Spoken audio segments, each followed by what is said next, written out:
Hello दोस्तों, स्वागत है आपका एक और नए वीडियो में। तो दोस्तों, आज की इस वीडियो में हम जानेंगे राष्ट्रीय आय किसे कहते हैं, जीडीपी किसे कहते हैं, जीएनपी किसे कहते हैं, एनएनपी किसे कहते हैं और एनडीपी किसे कहते हैं। इन सभी के बारे में जानेंगे जो इकोनॉमी के मोस्ट इंपॉर्टेंट टर्म हैं, कई बार परीक्षाओं में पूछे जाते हैं। तो आप किसी भी एग्जाम की तैयारी कर रहे हैं, सभी एग्जाम्स के लिए मोस्ट इंपॉर्टेंट वीडियो होने वाली है। तो वीडियो को अंत तक जरूर देखें और अगर आपको ये वीडियो अच्छी लगे तो लाइक कर चैनल को सब्सक्राइब जरूर करें। तो चलिए वीडियो शुरू करते हैं। तो सबसे पहले हम जानते हैं राष्ट्रीय आय की परिभाषा क्या है, यानी कि राष्ट्रीय आय किसे कहते हैं। तो राष्ट्रीय आय वह कुल मौद्रिक मूल्य है जो किसी देश के नागरिकों द्वारा एक निश्चित अवधि मतलब एक सीमित टाइम के लिए, सीमित समय के लिए या आमतौर पर एक वर्ष होता है, उसमें उत्पादित अंतिम वस्तुओं और सेवाओं से प्राप्त होता है। उसे क्या कहते हैं? उसे राष्ट्रीय आय कहते हैं, नेशनल इनकम कहते हैं। राष्ट्रीय आय के कुछ मुख्य घटक हैं, जैसे कि वेतन यानी जैसे कि मजदूरों की आय हो गई, ब्याज यानी इंटरेस्ट जो पूंजी पर प्राप्त होती है, तीसरा नंबर है किराया यानी कि रेंट, भूमि या भवन से प्राप्त आय, और मुनाफा यानी प्रॉफिट जो व्यापार से लाभ मिलता है, उन सभी से जो भी पैसा प्राप्त होता है उसी को राष्ट्रीय आय कहते हैं, नेशनल इनकम कहते हैं। नेक्स्ट है भारत में राष्ट्रीय आय की गणना कौन करता है। तो भारत में राष्ट्रीय आय यानी नेशनल इनकम की गणना एनएसओ करता है, यानी राष्ट्रीय सांख्यिकी कार्यालय, नेशनल स्टैटिस्टिकल ऑर्गेनाइजेशन करता है, जो इसका पूर्व नाम था, यानी पहले इसको ही सेंट्रल स्टैटिस्टिकल ऑर्गेनाइजेशन कहा जाता था, सीएसओ कहा जाता था। तो याद रखें, मोस्ट इंपॉर्टेंट क्वेश्चन है कि राष्ट्रीय आय की गणना कौन करता है भारत में। अगला है राष्ट्रीय आय मापने के 3 तरीके हैं, यानी 3 प्रमुख तरीके हैं राष्ट्रीय आय को मापने के। पहला है उत्पादन विधि यानी कि प्रोडक्शन मेथड, दूसरा है आय विधि यानी कि इनकम मेथड, और तीसरा है व्यय विधि यानी कि एक्सपेंडिचर मेथड, जिसके द्वारा राष्ट्रीय आय की गणना की जाती है, राष्ट्रीय आय को मापा जाता है। अगला है जीडीपी किसे कहते हैं। जीडीपी जिसका फुल फॉर्म होता है ग्रॉस डोमेस्टिक प्रोडक्ट, यानी कि सकल घरेलू उत्पाद। यह किसी देश की सीमाओं के भीतर, यानी किसी एक देश की सीमा के अंदर होता है, देश की सीमा के भीतर होता है, एक निश्चित अवधि जैसे कि आमतौर पर एक वर्ष में उत्पादित सभी अंतिम वस्तुओं और सेवाओं का एक क्या होता है, कुल मौद्रिक मूल्य होता है, उसे कहते हैं जीडीपी, यानी कि ग्रोस डोमेस्टिक प्रोडक्ट कहते हैं, जीडीपी कहते हैं, सकल घरेलू उत्पाद कहते हैं। अगर इसे हम सरल शब्दों में कहें तो जीडीपी बताता है कि एक देश में एक साल में कुल कितना उत्पादन हुआ है, यानी कि कुल कितना प्रोडक्शन हुआ है, उस एरिया में, उस देश में एक निश्चित समय में कितना प्रोडक्शन हुआ है और उसकी कुल कीमत कितनी है। यह बताता है कौन? जीडीपी बताता है। जैसे कि उदाहरण के लिए अगर भारत में एक साल में कारें 500 करोड़ की बनी हैं, वहीं मोबाइल 300 करोड़ के बने हैं और बाकी सभी सेवाएं जो रही हैं वह 200 करोड़ की रही हैं, तो जो जीडीपी होगा वह इन सभी को जोड़कर निकाला जाएगा, यानी कि 500, 300 प्लस 200, इन सभी को जोड़कर जो भी निकलेगा, जो भी वैल्यू निकलेगी उसे ही क्या कहेंगे? उसे ही जीडीपी कहेंगे। अगला है जीडीपी में हमें क्या पता चलता है। तो जीडीपी से हमें, जीडीपी किसी देश की आर्थिक प्रगति को बताती है, यानी कि इकोनॉमिक ग्रोथ को दर्शाती है कौन? जीडीपी। जीडीपी अगर बढ़ रही है, यानी कि कोई देश है, उसकी अगर जीडीपी बढ़ रही है तो उसकी अर्थव्यवस्था क्या होगी? बढ़ेगी। और अगर जीडीपी घट रही है तो अर्थव्यवस्था उसकी क्या होगी? धीमी होगी। जीडीपी के 4 मुख्य घटक हैं। कौन-कौन से? पहला है सी, यानी कि जिसे कंजप्शन कहते हैं, उपभोग। दूसरा है निवेश यानी इन्वेस्टमेंट। तीसरा है गवर्नमेंट एक्सपेंडिचर यानी स्पेंडिंग यानी सरकारी व्यय। और चौथा है एनएक्स यानी कि शुद्ध निर्यात, जिसे कहते हैं नेट एक्सपोर्ट यानी एक्सपोर्ट माइनस इम्पोर्ट। इससे जो निकलता है उसे कहते हैं एनएक्स। तो यह जो जीडीपी होता है, यह 4 मुख्य घटकों से बना होता है। जीडीपी इज इक्वल टू बराबर होता है सी प्लस आई प्लस जी प्लस एक्स माइनस एम, यानी कि एक्सपोर्ट का नेट शुद्ध क्या निकलेगा, तो वही होता है जीडीपी।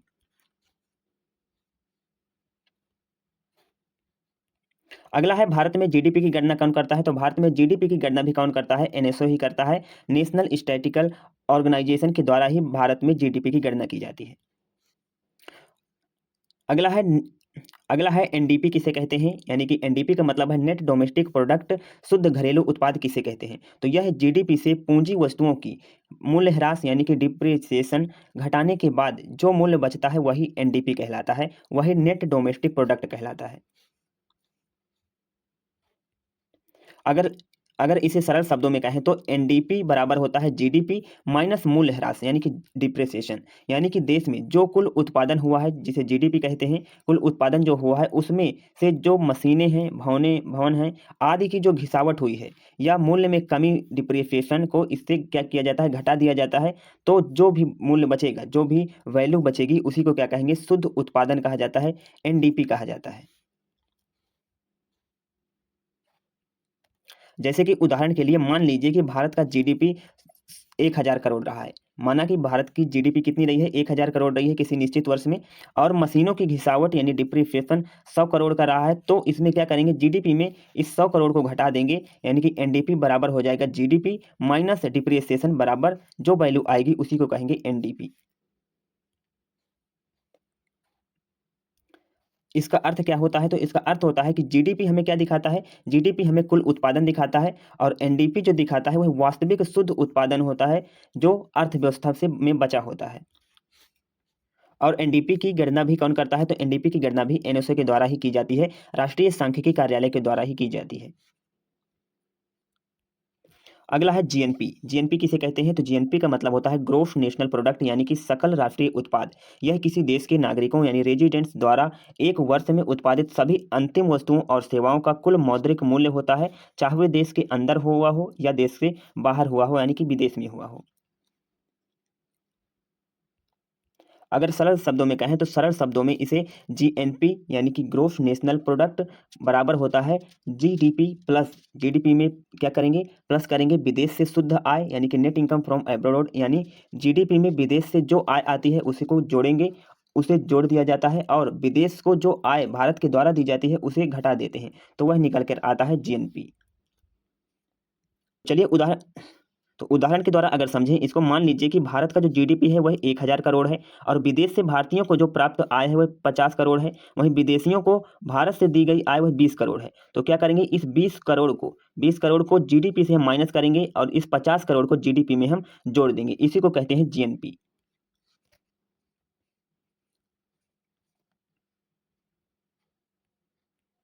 अगर इसका अर्थ समझें कि ये जीएनपी किसे कहते हैं, तो जीडीपी बताता है देश की सीमाओं के भीतर कितना उत्पादन हुआ है, वहीं जो जीएनपी होता है यह बताता है कि देश के नागरिकों द्वारा कुल उत्पादन, चाहे वो देश में हो या विदेश में हो, कितना हुआ है। इसके बारे में कौन बताता है? वह बताता है जीएनपी। और जीडीपी हमें बताता है कि देश के भीतर यानी कि देश की सीमा के अंदर कितना उत्पादन हुआ है, यह बताता है जीडीपी।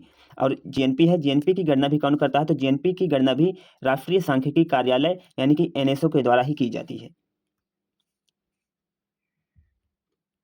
तो चलिए अब जानते हैं एनएनपी किसे कहते हैं, नेट नेशनल प्रोडक्ट किसे कहते हैं, यानी कि शुद्ध राष्ट्रीय उत्पाद। यह किसी देश के नागरिकों द्वारा एक वर्ष में उत्पादित सभी अंतिम वस्तुओं और सेवाओं का कुल मौद्रिक मूल्य होता है, लेकिन इसमें से क्या घटाया जाता है, इसमें से मूल्य ह्रास यानी डिप्रिसिएशन को घटा दिया जाता है। इसलिए इसको क्या बोलते हैं, इसे बोलते हैं नेट नेशनल प्रोडक्ट यानी कि शुद्ध राष्ट्रीय उत्पाद।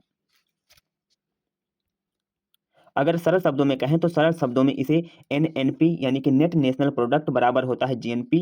जीएनपी से हम माइनस करेंगे मूल्य ह्रास यानी कि डिप्रिसिएशन को, तो उसे बोलते हैं एनएनपी। यानी कि जब हम सकल राष्ट्रीय उत्पाद जीएनपी से मशीनों, भवनों आदि की घिसावट या मूल्य में कमी को घटा देते हैं, तो जो बचता है वह शुद्ध राष्ट्रीय उत्पाद यानी कि नेट नेशनल प्रोडक्ट कहलाता है।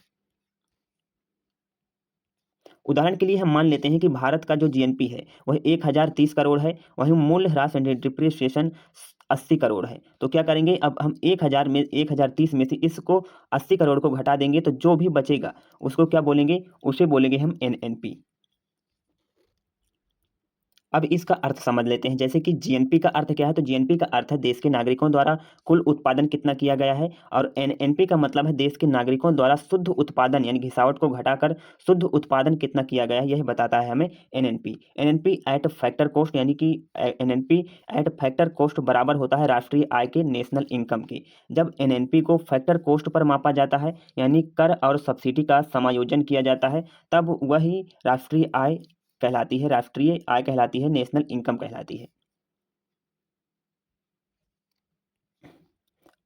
और एनएनपी की गणना भी कौन करता है? तो एनएनपी की गणना भी राष्ट्रीय सांख्यिकी कार्यालय एनएसओ के द्वारा ही की जाती है। तो ये थी आज की इंपॉर्टेंट वीडियो। तो वीडियो आपको कैसी लगी कमेंट करके जरूर बताएं, और अगर आपको यह वीडियो अच्छी लगी हो तो लाइक कर चैनल को सब्सक्राइब जरूर करें। तो आज की वीडियो में हमने जीडीपी, जीएनपी, एनएनपी और एनडीपी और नेशनल इनकम के बारे में आज की इस वीडियो में हमने जाना है। तो वीडियो को ज़्यादा से ज़्यादा दोस्तों के साथ शेयर जरूर करें, और वीडियो अच्छी लगी हो तो एक प्यारा सा कमेंट जरूर करें। धन्यवाद।